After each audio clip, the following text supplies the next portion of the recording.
Hey there, it's Angela, and I'm so glad you found your way here to architecting. Creative careers can be stressful, and it's hard to be vulnerable, but this is your landing pad for raw honesty. I'll help you get clarity, reconnect with your passion, and have the career of your dreams. If you're ready to make a difference, have an impact, and say bye-bye to burnout, stick with me, and let's get architecting.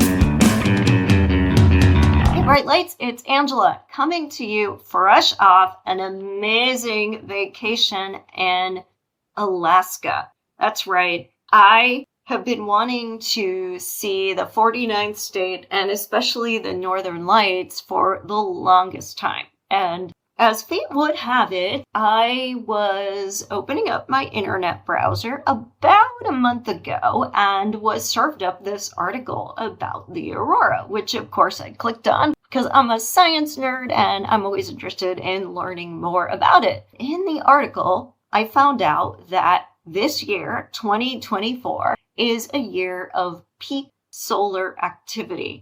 The solar activity is what gets sent to Earth, and the magnetism of the Earth's poles pull it to the north and south ends of the planet, charging particles. If it charges low altitude oxygen, you get the really common bright aurora green. But you also can see blue, which is nitrogen, and red, which is high altitude oxygen. Because these are streams of particles, they can overlap one another, and you can almost get a complete rainbow looking up at the sky. Needless to say, all I had to read was, this is the best year in 20 years to see it, and you've got to go before mid-April when it's too much light and you can't see them well, to get me immediately planning a trip. My kids were kind of meh on it, and they're old enough that they didn't need to come with me. I said, stay home. And I called my sister, who's always up for a good adventure, and we did something we've never done before, which was a sister's trip. All the flights to Alaska, for some reason, arrive and depart in the wee hours. So we landed around 12:30 a.m. on a Tuesday. Got a chance to go snowshoeing and take this lovely hike through white spruce and birch forests in Denali National Park, see the mountains. It was just breathtakingly beautiful to come across all these frozen streams and see the birds. Really, really peaceful, but awe-inspiring at the same time. Alaska actually had similar temperatures to what I left behind in Cincinnati. Shocking, I know. It was 40 degrees. Halfway through the hike, I actually took my coat off and my gloves off and was just hiking with my sweater on because I was getting too warm. That night, we took advantage of the clear skies and drove out to a remote area on the outskirts of Fairbanks and sat to wait for the lights. But the lights don't plan on your schedule. After an hour and a half of waiting and only seeing really vague, slightly faded, lighter color in the sky that we weren't even sure was anything, we decided to go back to where we were staying. And on the way back, we see this green glob hovering in the sky. So we pull over, and only lasted a few minutes, but it was a dynamic aurora. So I got some really cool video of it sort of whipping around before it faded away. The next day was our art and culture day, which was fun. We got to learn about the Athabascan people, learn more about life in early Alaska, the history, and see some really cool Native American art as well as contemporary art, did some shopping, and then that night we also had a perfectly clear sky. You could see 1,000,000 stars. We went up to this peak on the outskirts called Esther Dome. About 2 minutes after we got there, we got the most amazing light show. This went on for about an hour and a half, and it was streaks and swirls all the spectrum of the colors. It was like everything I've ever dreamed of seeing. And to just stand there in that energy was so amazing.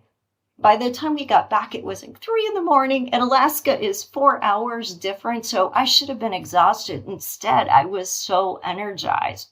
And then we finished off the last 2 days of our trip going up to the Chena hot springs and soaking in the healing mineral waters, getting massages, going dog sledding and snowmobiling. And we even went to the North Pole. That's right, there is a North Pole, Alaska, where you can see Santa and Mrs. Claus all year long. Got back from that, had a chance to catch up with my kids, get a good night's sleep, and now here I am in Chicago getting ready to speak at a conference on equity and human factors in healthcare design tomorrow. Because I am a real person in the real world, yes, the week before I left for vacation, the world caved in. We had a proposal due that we were only made aware of last minute. Multiple deadlines pop up on projects. Yes, it was a big push to get things to a good stopping point, delegate to the right people, send off the right emails, and then I was ready to go. Coming back from this trip, I was able to put together my presentation in less than an hour that I'm going to give tomorrow because I have had that reset, that break. I took the time for myself, which is something that a lot of us aren't very good at doing, especially women. So I wanted to really celebrate this idea of knowing what you want, following your dreams, and making self-care a non-negotiable. Because contrary to what we think, we can actually do more, better, in less time when we have done that. So hearing about my vacation was not about making you jealous. It was about connecting to what your heart's desire was. Most of us are really good at planning for the future, right? When I was first thinking about having children, my now ex-husband and I got married and we knew we wanted kids, and we didn't want to have kids immediately, but we wanted to have them. And it wasn't until he kind of confronted me about a year into the marriage with, well, if you want to have kids, we need to start trying. And I was struck with terror, not because in any fiber of my being I questioned wanting children, but because I knew what a big step it was. And as long as that step was in the future, I could talk about it all day long, imagine the kind of parent I was going to be. But the minute it was, oh no, this is now, it was so easy to say, let's wait a few more months, or put this off till next year. Just like I caught myself doing that around having a child for the first time, I catch myself doing it a lot around other things in life. And I know that other people do it too because I hear it from friends, from family, from coworkers, and many of you. We talk about things we really love and really want in the future because then we don't have to do what it takes right now to make them happen. And I've made a very conscious effort over the last few years, starting with the decision to leave Phoenix, Arizona, where I was very successful and my career was moving upward, and I built this really strong professional network right after my daughter was born because my parents' health was just too bad to support me being that far away. So complete life upheaval. My parents having extreme episodes of poor health, in and out of the hospital, dying, relocating to Cincinnati, having all kinds of career ups and downs, dealing with my husband's addiction and mental health issues that ultimately led to the demise of our marriage, which was not an easy decision to make after 19 years, made me really decide Life is too short not to live it on your terms. There is no later. We all have seasons. So there was a time in my life when my parents were sick and my kids were young, where I didn't have the level of freedom I have now. But I am not going to squander this freedom now. I'm going to live every ounce of it. Key is to really notice when you talk about the future. Like, do you see an ad or a billboard, a post on social media, and you think, I'm going to go there one day, or I'd like to do that, but you never do. When you catch yourself saying that, I want you to really pay attention to it. And then I want you to ask yourself the question, how can I make this happen? I am famous for my amazing intuitive vacations. Just like this trip to Alaska, totally popped up into my awareness, made it happen within a few weeks of that, just happened to coincide with things like the International Ice Carving Show, which was right there. Just happened to coincide with perfect weather. Just happened to coincide with the end of the season for things. So after we went snowmobiling, the instructor said to us, we'll probably close the snowmobiling after a couple more days because the weather's getting too warm. Feels like there's all of these serendipities. But the truth is, when you do what intuitively comes to you to do, opportunities present themselves. I could tell you story after story after story of vacations that I've planned in less than a month where everything lined up and amazing things just happened to be going on while we were in a certain place and we got the chance to experience it. And the more that happens, the more you trust that it will happen. And the more you draw into you. This is not magic. There is so much going on all around you at any moment, but your senses are filtering for the thought you are thinking.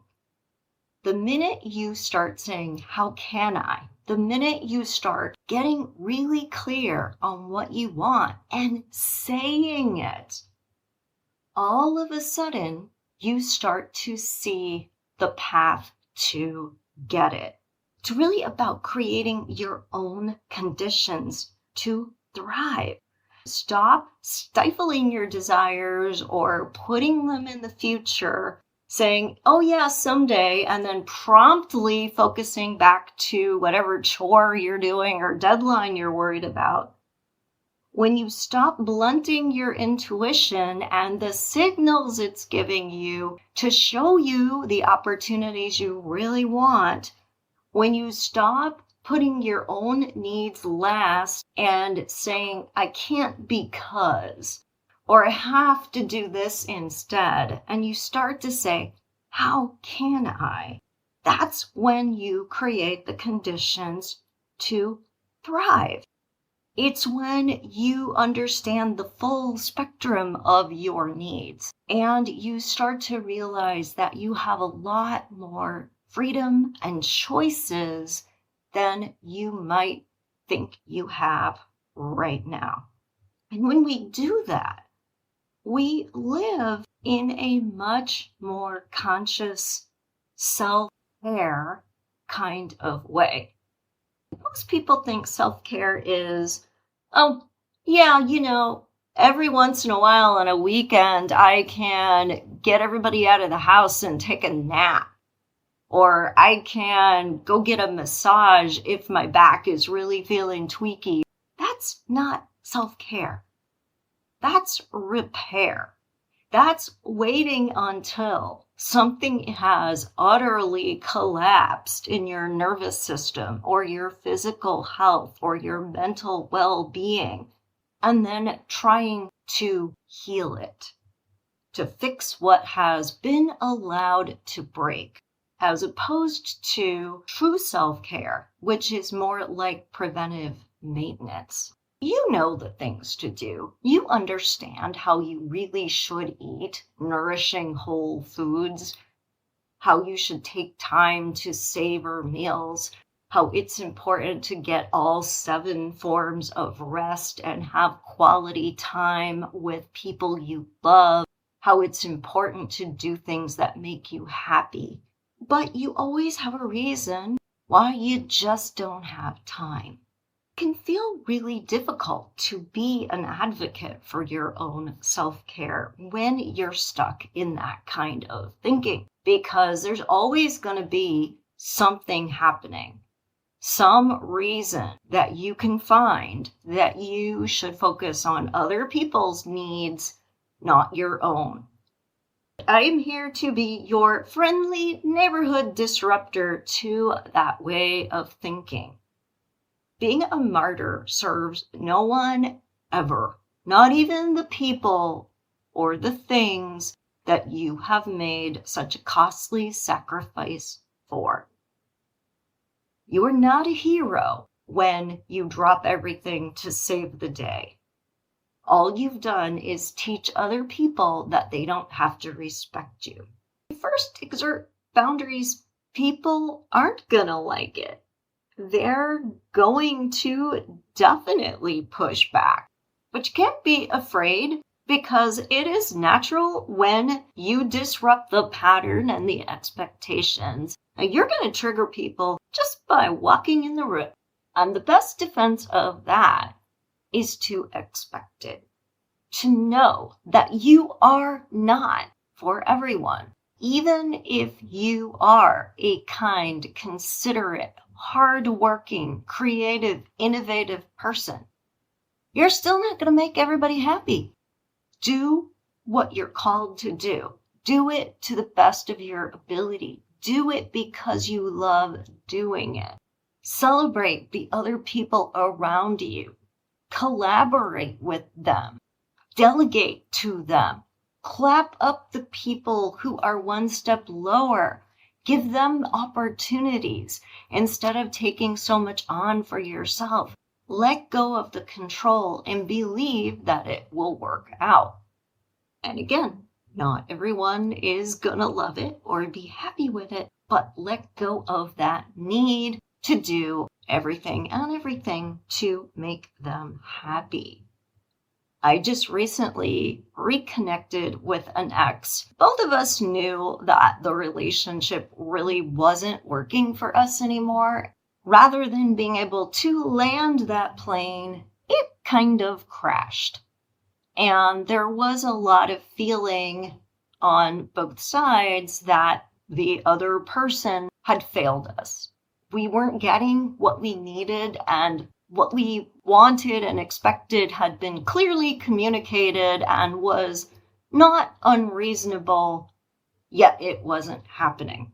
What I've come to realize as we've reconnected and been friendly again and been able to have honest conversations that are not emotionally triggered because the relationship is long since ended, so there's not still those raw feelings there, is that we just weren't who the other person needed us to be. However, to a different person, everything I am, everything I did would be perfect. And the same for him. Rather than look at all the ways that we quote unquote failed one another and to try to say that we were wrong in some way, instead we need to say we were who we were, and that the fact that who we were wasn't enough is just showing why we weren't right together. And that's true of every kind of relationship you can have. When you are going through your career, checking the boxes on somebody else's to-do list, trying to conform to norms, and somebody says, you're not enough, don't argue and try to convince them that you are enough or get defensive. And don't get hurt and take it as an attack on your self-worth. Be able to say, I'm not enough for that person. Therefore, I need to find my match. I need to find my right people, because with them, you will thrive when you are doing what you love in the right community where you are respected and celebrated. You'll be able to do that for other people in that community because you get one another and you're able to keep amplifying one another. It's not just about belonging, right? It's about evolving together. You can't evolve if you're constantly having your growth cut by people who are convincing you that the conditions you need to thrive are ones you don't deserve to be in. Who hear you talk about your life in the future and nod their head and say, yeah. Instead, you need to be around those people who are going to say, when are you going to make that happen?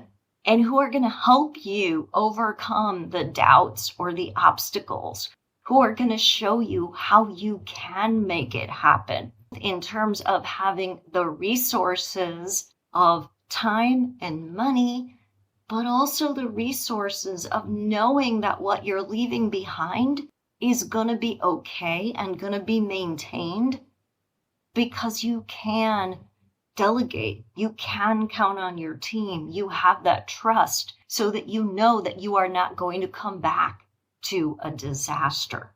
Thank you all for listening today. I so appreciate you tuning in and being part of the architecting community. Together, we really do make a difference. If you like what you hear, tell a friend. Share an episode with someone you think could really benefit from the message.